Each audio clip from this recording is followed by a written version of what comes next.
संतश्रेष्ठ निवृत्तीनाथ महाराज पालखी आणि दिंडी सोहळ्याचं आज प्रस्थान होतंय। या पारंपरिक आणि भक्तिभावपूर्ण सोहळ्याची सुरुवात कुशावर्त तीर्थावर नाथांच्या पादुकांच्या जलाभिषेकानं होईल। त्यानंतर त्र्यंबकराजांच्या विधिवत भेटीनं पालखी पंढरपूरकडे मार्गस्थ होईल। या सोहळ्यात देशभरातून लहान मोठ्या दिंड्यांमधून सुमारे 20,000हून अधिक वारकरी सहभागी होणार असल्याचा अंदाज संस्थान विश्वस्तांनी व्यक्त केला।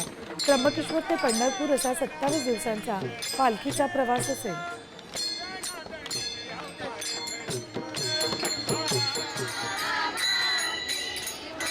ही दृश्य आपल्यापर्यंत पोहोचली त्यांचे प्रतिनिधी तबरेज शेख यांनी।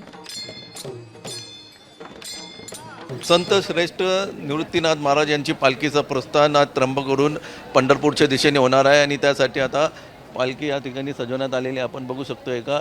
याच रथामध्ये संत निवृत्तीनाथ महाराज यांची पालखी ठेवण्यात येणार आहे आणि हा त्र्यंबकवरून अवघे काही वेळानंतर आता त्र्यंबकवरून पंढरपूरच्या दिशेने रवाना होणार आहे आणि त्यासाठी हजारो वारकरी या ठिकाणी त्र्यंबकेश्वर नगरीमध्ये दाखल झालेले आहे। आपण बघू शकतोय का अनेक दिंड्या आहेत ते त्र्यंबकेश्वरमध्ये आता दाखल झालेले आहे आणि अवघे काही वेळानंतरच आता ही जी पालखी आहे ही पालखी पंढरपूरच्या दिशेने निघणार आहे। जल्लोषात या पालखीचं स्वागत ठिकठिकाणी करण्यात येणार आहे। त्यासाठी मंदिर प्रशासनाकडून जय्यत तयारी देखील करण्यात आलेली आहे। एकूणच 26 दिवसाचा प्रवास करून त्र्यंबकवरून ही जे पालखी आहे ते पंढरपूरकडे प्रस्थान करणार आहे आणि 26 दिवसाचा पायी सफर करून आता ते 6 तारखेला पंढरपूरला पोहोचणार आहे।